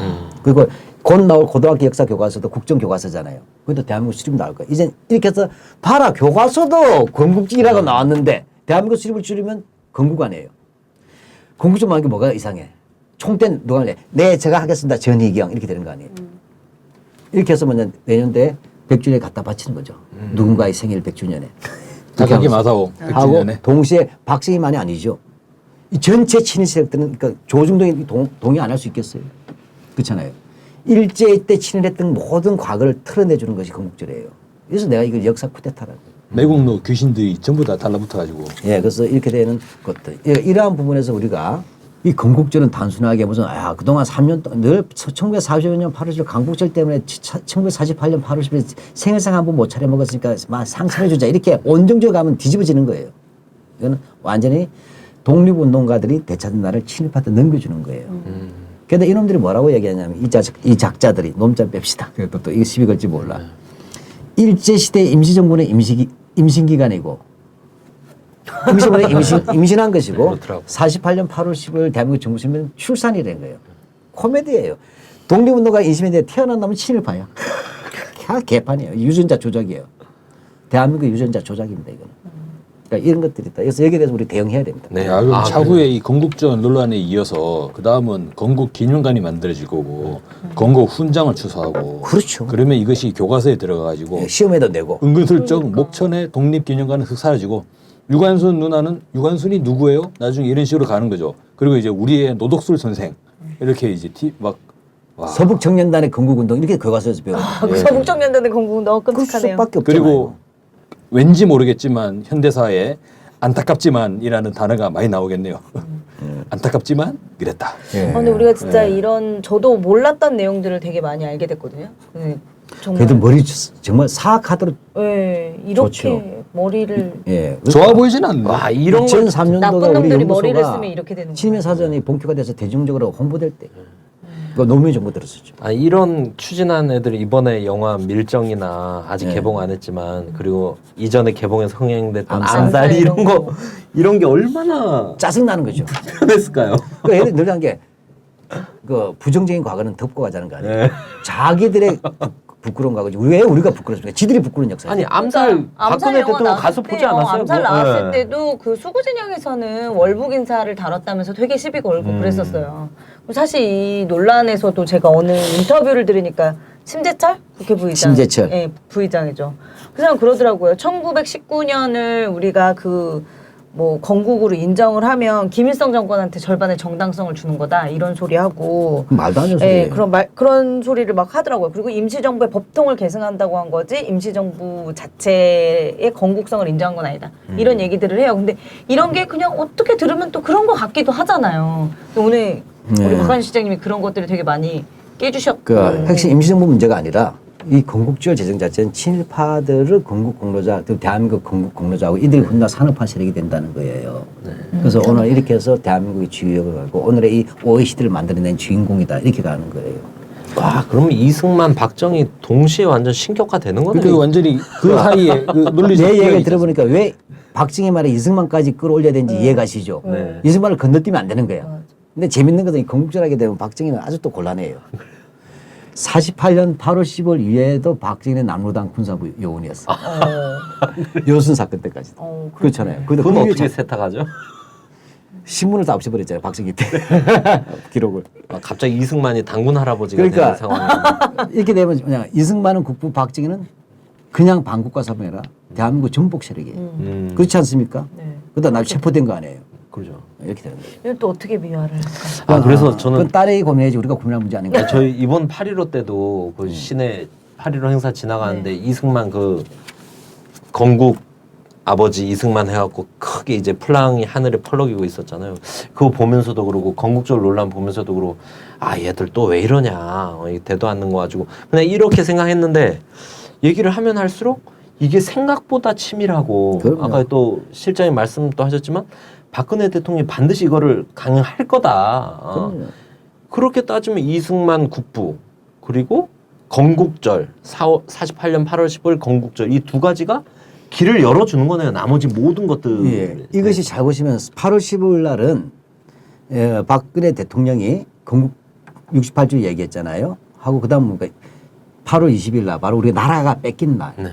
전희경이 국회에서 의원이라는 사람이 바로 임시정부를 부정한 거예요. 건국절을 밀어붙이겠다 했고 그다음에 지금 29일까지 계속 그 짓 한 거 아니에요. 네. 이게 한마디로 하면 꼭 1910년대 8월 20일부터 29일까지 그 우리 광복절이 아니라 이거 뭐죠? 국치일로 가는 과정이에요. 네. 또 제2의 망국을. 그래서 이거 좀 대응을 할 필요가 있다고 생각을 해요. 네, 그래서 이 건국절 논란 이 무엇이 문제인가를 아주 체계적이고 치밀하게 알아봤습니다. 그러면 이제 실장님도 방금 말씀하셨는데 박근혜 대통령 이걸 반드시 밀어붙일 거다. 그럼요. 그럼 반드시 되지도 않는 걸 밀어붙이는 뭐랄까 역사적 배경은 이제 자기들의 친일 행적이나 이런 프레임을 바꾸기 위한 거, 친일 행적을 세탁하기 위한 거겠지만 당면에서 그럼 이런 정치적 배경, 당면한 또 이런 배경은 뭔가? 제가 뭐 여러 가지 얘기했어요. 이제 이게 말도 안 되는 것이 어떤 뭐 이제 요즘 물타기 아니냐 여러 가지 하는데 저는 그거 아니라고 봅니다. 네, 그 이상인 것 같습니다. 왜 이건 그 넘어서는 네. 긴 역사를 놓고 가는 자기 틀을 규정시키는 거예요. 이들은 뭐냐 그 이러한 부분에서 제가 볼 때는 이 부분은 좀 늦어진 거예요. 자기들의 입장에서는 일정 차질이 생긴 거야. 원래 이 순서를 보게 되면 저희들이 2013년도에 교학사 교과서 검정 교과서 엉터리 쓰레기를 통과시켜줬잖아요. 이것을 좀 이렇게 공권력이 비유하면서 채택을 많이 시켜주려고 한 거예요. 그래서 낯간지러워 본 거예요. 한 20% 정도는 고등학교가 채택한다면 그래서 바로 그때 수능 필수로 만들어버렸잖아요. 한 곳인가 두 곳인가 채택했죠 그 네. 당시에는. 그러니까 이런 젠장된 거지. 원래는 한 20%가 되는데 한두 개 하나만 딱 된 거예요. 하나가. 나머지 두 개 학교는 두 가지 교과서 쓰기로 공용. 그럼 할 수 없이 그냥 교학사가 쓴 거지 눈치 보느라고. 그래가지고 이렇게 해서 바로 그때 서울대학교가 잘 보세요. 국사를 필수로 하지 않겠다고 해버리잖아요. 그전에 국사를 공부 안 하는 이유가 서울대가 필수였기 때문에 서울대로 가지 않는 학생들이 내신 수능에서 밀리니까 안 했는데 바로 묘하게 교학사 교과서가 통과되자마자 서울대가 그걸 얘기했어요. 우리 앞으로 수능 필수 안 하겠다. 하니까 교육부가 뭐라고 하냐면 국사를 필수로 하겠다. 수능 시험에. 근데 쉽게 내가 이렇게 했잖아요. 서울대는 빠지고. 근데 하나밖에 채택이 안 된 거예요. 한 학교밖에. 그때 박근영이가 있는 이사로 있는 학교야. 그래요? 부산에 있는. 그럼요. 믿을 건 그래도 여동생밖에 없어요. 깝깝하더라도. 그런데 어떻게 지금 그래서 고발당 2014년 1월 달까지 딱 한 학교가 채택하니까 박근혜 대통령이 또 불끈한 성질이 있잖아요. 바로 2월 14일 날 지시한 거예요. 교과서 국정화하라고. 이러한 프로젝트 나왔으니까 늦어진 거예요, 사실. 원래 이렇게 하는 것들에서 빨리 이렇게 해가지고 하면 이 아이들이 2017년에 이렇게 될 때 이 검증이 빨리 됐으면 이 검증 시스템에서 2017년, 18년 대선이 되잖아요. 지금 이 아이들, 우리 아이들 편하고 학생들이겠죠. 이 학생들이 지금 알다시피 새누리당이 지금 젊은 세대로 볼 때 이게 멍미잖아. 완전히 뭐 납득이 안 가는 사람들인데 젊은 세대의 지지 기반이 없기 때문에 교과서 통해서 세뇌하려는 거예요. 지금 나쁘게 얘기하면 수구의 해춘도구로 쓰려고 한 거예요. 해춘도구로. 이렇게 해서 뭐냐면 이렇게 채택을 해가지고 하게 시험 내잖아요. 시험 문제 내면서 수능에 내면 끝이잖아요. 그렇죠. 이걸 끝납니까? 그러면 이제 국정이 되면 더 심해지는데 단일 교과서가 되잖아요. 단일 교과서가 되면 이제 각급 공무원 시험에 나옵니다. 그렇잖아요. 그 다음에 대기업 같은 데 국사를 상식으로 내잖아요. 그때 검열하는 거야. 몇 년 전에 천안함에 대해서 어떻게 생각합니까가 중요한 주제였죠. 이제는 이승만에 대해서 어떻게 생각합니까? 아, 역사관 검증을 그렇죠. 체계적으로 제도적으로 해버리는. 그래서 전 국민의 국정화가 가는 거예요. 그렇기 때문에 이들이 안면 몰수하고 교육 제도도 필요 없어 이들은. 공권력으로 밀어붙이는 거예요. 급하게. 그리고 이걸 또 대외적으로 봐도 일본 정부가 얼마나 좋아하겠습니까? 이렇게 일본 빨아주는 정부는 바지 벗었더니 팬티 벗어주는 걸 보고 충격받은 거예요. 진짜요. 위안부 문제 보세요. 위안부 피해자 문제. 네. 기대치도 않았던 성과를 줬잖아요. 네, 이건 일본 아베 정부는 그래서 일본 우익한테 인기가 좋을 수밖에 없어요. 감히 일본이 기대 안 했던 선물까지 한국이 주니. 아, 완전 상상이 이게 되네. 바지 그래서 벗어. 나는 2016년 아닙니다. 팬티 벗. 건국이 아니라 매국과 매역의 또 하나의 역사가 시작되고 있다. 이것이 내년 2017년도까지 막장 드라마로 가는 걸 막아야 된다. 그래서 지금 저희 이게 결과적으로 대부분 보면 지금 뭐 이 수구 꼴통들이 한미동맹 하면 이제 죽고 못 사는 듯이 나타나고 있는데 이것을 한미일 동맹으로 만들어 나가자고 하는 이런 이제 미국이나 일본 그런 면에서 예, 엄청난 점수를 딸 수 있는 그러니까 이제 이 숫골들이 왜 되지도 않는 국민들의 생각에 말도 안 되는 것들을 저는 그냥 단순히 자기네 할아버지 먼저 명예회복 이런 차원을 뛰어넘어 가지고 이거 가면 이거 워싱턴도 좋아하고 도쿄도 좋아하고 다 좋아하는 거다. 베이징은 싫어하지. 지금 큰일 났어요. 지금 이런 식으로 근데 너무 한국 사람들이 막장들을 많이 봐서 이제 감동도 불안도 없는 것 같아. 경악도. 근데 시장님 지금 사실은 이제 여소야대 국면이라서 이게 법안이 실제 통과되기는 어려울 수도 있다 이런 얘기도 나오는데 뭐 이정현 대표는 이런 여소야대 국면에서 이게 통과가 되겠냐 이렇게 물어보니까 아니 그럼 정부 여당이 할 수 있는 일 하나도 없다 이러면서 밀어붙이겠다는 뜻을 말하기는 했는데 네. 이런 부분에서 우리는 뭐 뭘 더 준비해야 될까요? 그래서 저는 이렇게 봅니다. 이 싸움은 현재 역사 쿠데타는 쌍두마차로 가는 거예요. 하나는 국정교과서 이미 그 일찍 올랐잖아요. 네. 이거 같이 이제 국정교과서 문제가 건국절을 두 개가 되고 역사 쿠데타 끝나는 것이잖아요. 이 부분에서 저는 볼 때 이들이 상당히 많은 조직을 해놓은 것 같아요. 지난번 교학사 교과서를 해가지고 검정제도 할 때 채택이 한 학교밖에 되지 않았다는 이 부분에 대해서는 뭐냐면 자기들이 이 준비가 부족했다 보는 거예요. 네. 그럼 어떠냐 그래서 오죽하면 대통령이 그때 민족문제연구소까지 언급했잖아요. 그렇게 머리도 그렇게 아주 그렇게 암기가 많이 좋으신지는 모르겠지만 우리 연구소까지 뭐 기억을 하시더라고요.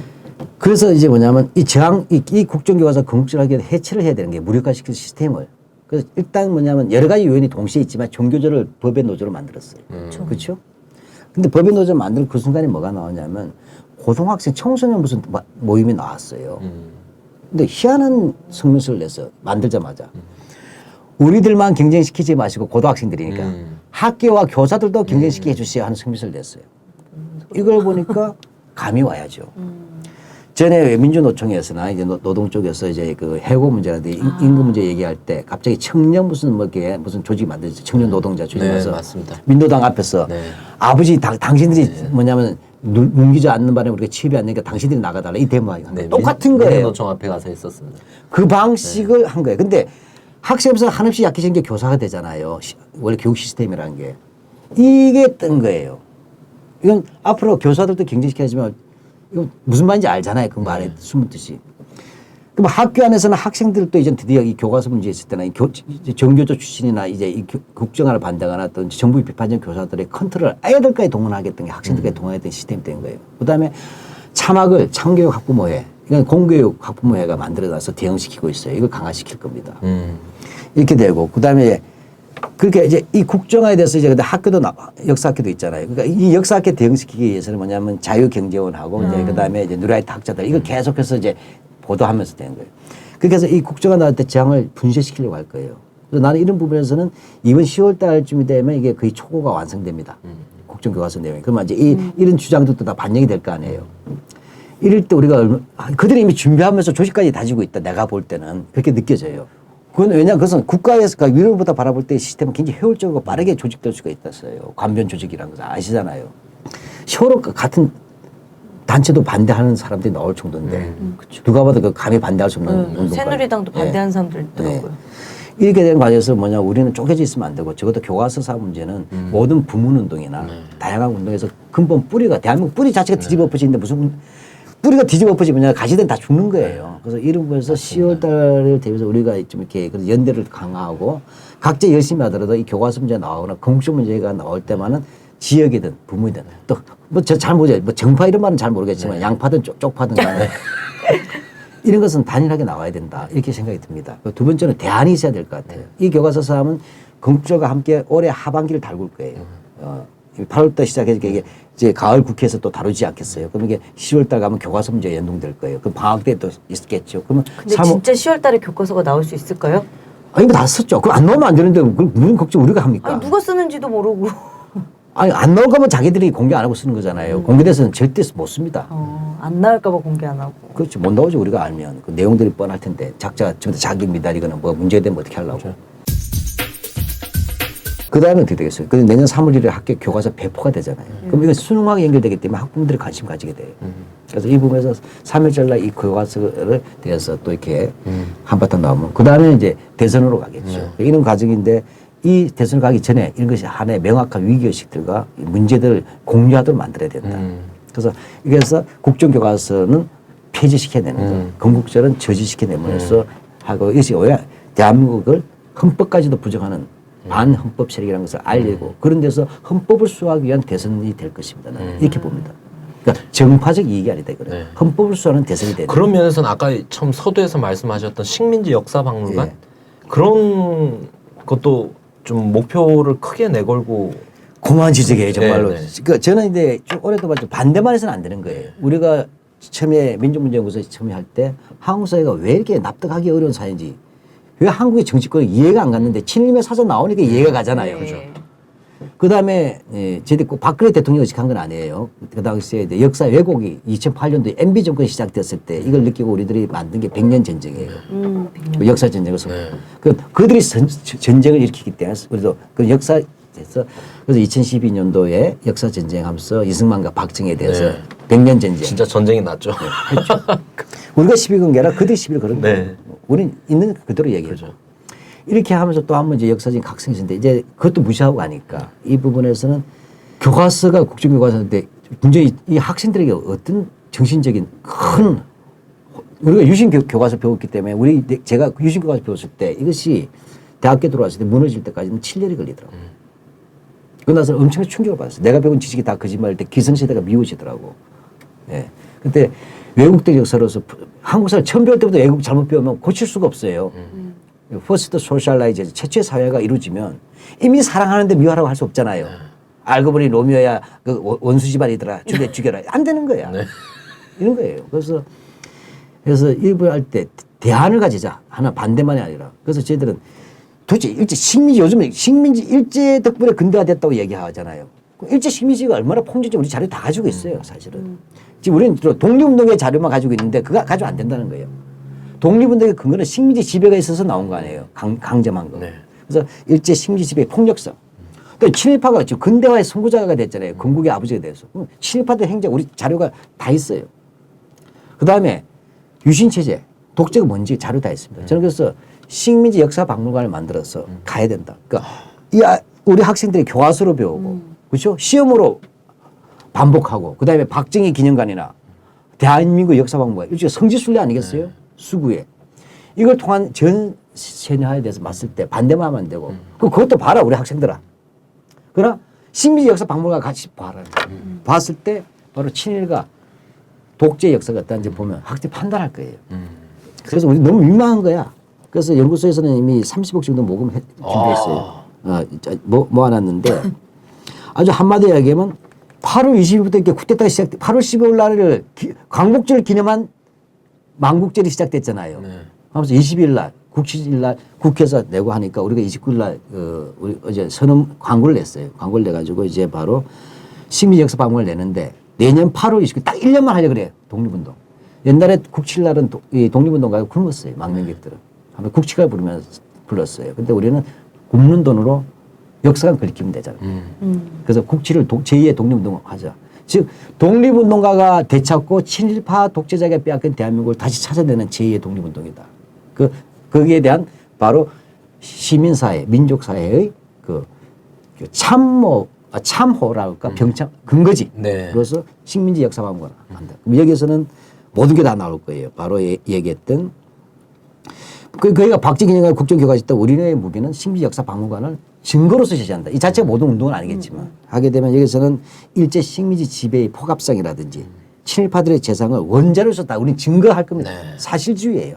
하고 그다음에 독립운동가의 꿈꿨던 나라가 뭔지 독립운동의 실상과 그 정신적 가치도 다시 해놔야 된다. 전시하는 게 아니라 그 가치 우리가 오늘날 배워야 되고 마지막으로 그거로 독립운동가의 실체된 친일 청산과 민주사회 건설을 위한 그래서 우리 시대 역사 청소운동 많이 했잖아요. 그죠? 뭐 윤 대표도 한번 뭐 바르게 살려다가 보면 항상 고난이 있는데 심지어 일본 시민단체도 참가합니다. 한일 시민이 함께 만들어요. 왜냐 가해자의 시민들도 와야 되는 거예요. 이미 이들은 벌써 4천만 원을 모금했어요. 한 달 만에. 그러니까 2달 만이군요.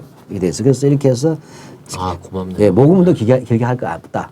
딱 해서 식민지역사박물관 이번 8월 29일 시작해서 내년 8월 29일 개관하자는 겁니다. 8월 29일이요. 예, 1년 우리 선배 독립운동가는 35년 했지만 우리는 이 100년의 친일의 역사를 1년 만에 청소해버려야 됩니다. 이제 잔재들이니까. 예, 그렇게 해서 내년 8월 29일 날 바로 이렇게 만들어진다. 그래서 이 식민지 역사 박물관인데 이 현재 저희들이 이렇게 홈페이지를 올려놨어요. 민족문제 홈페이지에 올려놓고 예, 있습니다. 그 다음에 광고는 한기라고 경향신문에 이제 어제 29일자로 이제 저희들이 좀 이제 처음 이제 시작한 거죠. 네. 그래서 10억 정도를 목표로 합니다. 그러니까 사실은 많은 돈은 아닙니다.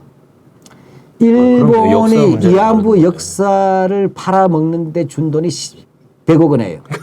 그렇죠? 우리는 10분지 사실 그 역사를 되찾아오는데 10분의 1 돈도 없이는 안 되죠. 그 건물을 지어야 되니까. 그래서 이렇게 해서 만드니까 10만 원 이상 사실 내실 분도 있으면 그런 분들의 경우에는 뭐 평생 뭐 혜택이 문제는 아닙니다만은 만들어지는 게 혜택이죠. 예, 뭐 평생 그렇죠 사실은. 우리가 꿈꾼 나라를 후손들에게 우리 우리 자녀들에게 줄 수 위한 있다는 건데. 거예요. 예. 해서 이렇게 여러 가지 있습니다. 그래서 또 10만 원이 안 되신 분들은 또 형편 따라 하는데 그 보면 이 계좌번호도 있어요. 네. 시민역사건립위원회 식민지 역사박물관 건립에 동참하실 수 있는 계좌는 우리은행이고요. 1005-502-731510 시민역사건립위원회. 문의는 민족문제연구소로 하시면 되는데요. 전화번호는 02-969-0226으로 하시면 됩니다. 네. 그래서 제가 볼 때는 우리가 늘 8.15 때도 찝찝하고 이번 8.15 얼마나 부끄럽습니까? 국시라는 더 민망하고 그래서 내년에 8.15하고 내년 국치를 이렇게 맞이하면 선대 독립운동가에 대한 예의가 아니에요. 우리 후손들한테도 부끄럽습니다. 왜냐하면 장준하 선생이 망명 갔을 때 왜 당신은 독립운동 합니까? 그러니까 부끄러운 조상이 되지 않겠어. 우리 조상들은 나라 빼앗겠는데 나도 그런 조상되지 않는다. 근데 우리는 부끄러운 후손이 되어버렸어요. 그래서 내년 국치를 맞이했을 때는 정상 대한민국으로 가야 된다. 이렇게 봅니다. 그 민주적 가치와 그죠? 예, 저희도 부끄러운 라디오 반미트기가 되면 안 되죠. 예, 그래서 우리 라디오 밤미팅에 들으신 분들 이 독립운동 딱 1년만 합시다. 네. 하시고 그다음에 작은 돈, 이 작은 돈이 제2의 독립공채라고 생각하시고 역사에 이 기록을 갖는 그래도 우리들이 떳떳한 대한민국을 만들려고 싸우고 있다는 걸 보여줘야 됩니다. 예, 고맙습니다. 네. 그래서 내년 8월 29일 경술 국치일에 개관식 오세요. 네. 우리 라디오 반미트기가 공헌을 하고 가야죠. 그렇죠. 그래서 1년 내내 이 개관하는 삽질이 바로 뭐냐면 박제기념관과 국정교과서를 땅속에 묻는 일입니다. 저희가 박정희 기념관 박정희 뭐 만드는데 막 뭐 구청장들이 그러니까. 시장들이 돈 몇백억씩 쓴다 막 이런 얘기 들으면 막 울분이 그렇죠. 터지지 않습니까? 그리고 거기에 지금 뭐냐면 수학여행 가거나 가고 있잖아요. 근데 우리는 제가 문 앞에서 가지 말로 반대할 수 있는 게 아니잖아요. 안에 들어가서 이게 틀렸다 얘기하니까 또 이제 나는 안면이 받쳐가지고 들어가지도 못해요. 근데 그런 부정적인 얘기만 해줄게요. 그거 하여튼 그럼 뭔데요? 부를 때 맞습니다. 이런 거라고 얘기해줄 뭐가 있어야 되잖아요. 친일의 사전이 있기 때문에 우리가 친일에 대한 가치, 사실적인 것을 근거해서 얘기가 할 수 있었고 그러니까 그들도 이 책에 나와서 벌벌 떨게 된 거 아니에요. 그러니까 건국적 사기로 넘어가고 이 건국적 사기로 넘어가기 위해서는 그 사기를 보여줄 수 있는 사기라는 것을 보여줄 수 있는 진정한 의미의 식민지 역사박물관 그건 다른 말은 제2의 독립균형관이 될 것입니다. 그래서 우리의 아이들이 우리의 국민들이 마치 성지순례 하듯이 네. 다 공부하고 배울 수 있는 이런 공간 그 식민지 역사박물관 네, 네, 그렇죠. 건립 모금 운동이 이제 어제부터 시작됐다고 합니다. 네. 우리 혹시 청취자분들. 어디에 하실지도 대충? 대충 지금 뭐냐면 서울? 지금 이제 그 알려줄 수가 없는 게 공개적으로 아직도 대한민국 미해방구 같은 느낌이 네. 그렇죠. 왜냐하면 시비 건물 걸릴 수도 주인들의 있고. 입장도 맞습니다. 보여야 되고 맞습니다. 그래서 하는데 분명한 서울시입니다. 네. 하고 접근성이 있고 그다음에 확실하게 운동하고 많은 분들이 올 수 있는 곳 네. 그렇게 할 것이에요. 네. 안녕하세요. 북한의 과학기술 역사를 전공한 강호재입니다. 제가 이번에 책을 냈습니다. 북한을 과학기술로 다시 한 번 더 보자라는 의미로 과학기술로 북한 읽기라는 책을 냈습니다.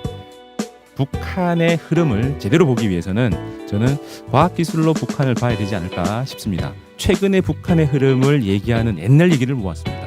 옛날에 북한이 이러이러한 일들을 해왔다라는 걸 아주 쉽게 에피소드로 구성을 했고요. 그리고 잘 알려지지 않았지만 중요한 과학자들 그리고 최근에 핵이나 북한의 경제발전 전략 그다음에 인공위성 이런 얘기들을 과학기술적인 측면에서 북을 본다면 어떻게 해석될까 이걸 글로 써봤습니다. 이거를 보시면 북한을 새롭게 보실 수가 있고요. 그리고 앞으로 통일은 더 가깝게 다가온다는 느낌을 받을 겁니다. 인터넷 서점에서 검색하시거나 아니면 옆에 배너를 클릭하시면 제 책을 빠르게 볼 수 있을 겁니다. 책에서 뵙겠습니다. 네, 오늘 우리 건국절 관련해가지고 쭉 살펴봤습니다. 그래서 건국절 논란이 벌어진 배경 이런 게 저희가 정말 꼼꼼히 살펴봤는데 그만큼 치밀하게 작전되고 치밀하게 추진되고 있는 거다. 우리도 그렇죠. 좀 대응을 잘해야겠다 이런 생각이 다시금 드는 방송이었습니다. 그리고 우리 식민지 역사박물관 얘기를 듣는 것 자체가 참 신이 납니다. 예, 우리 친일 인명 사전 네. 나올 때 그때 얼마나 신났습니까, 사실. 그리고 백년 정쟁 다큐 나왔을 때도 얼마나 흥분되고. 그러면 반성할 줄 알았는데.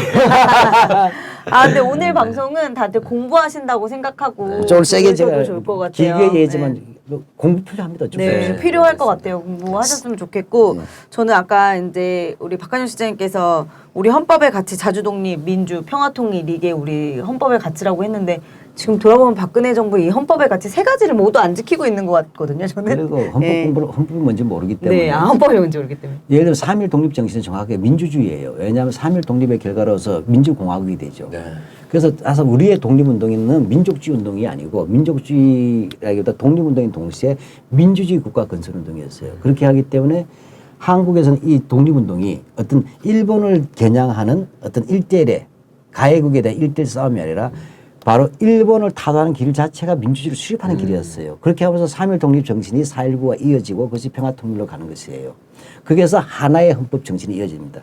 그런 점에서 이 3.1 독립 정신 아까 말했죠. 독립 정신인 동시에 민주주의 운동이에요. 네, 그래서 우리가 오늘 공부하는 마음으로 이거 좀 공부하면서 듣고 누가 이런 허접쓰레기 같은 얘기하면 넌 상식인데 그것도 모르냐 이게 아니라 정말 우리 논리로 대응할 수 있는 이런 그렇죠. 화부터 공부하는- 내면 안 되는 네. 거예요, 이제. 네. 화부터 내지 않고 공부하는 기회로 삼아서 저는 이 방송 업로드 되면 또 다시 한번 들으면서 공부 열심히 해가지고 저도 어디 나가서 이 내용으로 건국절 논란을 반대하는 내용으로 발언도 할 수 있게 준비하는 네. 좋습니다. 그런 시간을 곽 갖도록 박사님, 하겠습니다. 오늘 박한영 실장님 오늘 처음 오셨는데 네. 다시 안 모실 수가 없겠죠. 그렇습니다. 네, 다시 모시면서 우리 아주 가끔. 식민지 역사박물관에 어떤 내용들이 들어가는지 이런 것도 좀 다뤄보고. 아니, 저는 한마디만 더 추가 하고 싶은데 지금 이 쭉 이야기가 나왔지 않습니까? 지금 이 기득권 세력들, 수구 꼴통 세력들이 얼마나 말도 안 되는 얘기들 하고 있는가. 근데 저희가 지금 어떤 시대를 살고 있습니까? 국민주권 시대. 국민들이 우리 박근혜 시대에 살고 있지. 오죽하면 방송국 제목이 주권 방송이에요. 저희는- 상식을 이름에 넣었어. 저희는 그 SNS로 무장한 우리 국민들이 스스로 깨쳐나가고 이제 파악해 나가는 그런 시대를 살고 있지 않습니까? 그래서 시대에 맞지 않는다. 결국에는 우리가 이긴다. 한번 제대로 한번 싸움을 해보면 아니 지금까지 계속 안 됐잖아요. 지금 이놈들이. 예. 근데 그것도 우리 힘이죠. 이번에 뭐 박정희 닭깎이 마서 100주년으로 깝죽된다고 이게 되겠느냐? 사수도 예. 성공시켜. 한번 보세요. 우리는 진짜 일격필살로 그죠? 그럼요. 그 식민지 역사박물관 하나로 딱 찔러버리면 뭐 어떻게 되겠습니까? 개뽀록 나는 거예요 이걸. 예. 아주 저희는- 놀라운 자료들이 준비되어 있습니다. 네. 저희는 그런 승리의 희망을 가지고 한번 나가보자. 네. 그리고 반드시 우리 이긴다. 박한영 시장님도 나오셨는데 우리 라반특 100위권으로 갈 수 있도록 애청자 여러분 많은 도움 부탁드립니다. 네, 고생하셨습니다. 마치겠습니다. 예, 고맙습니다. 수고하셨습니다.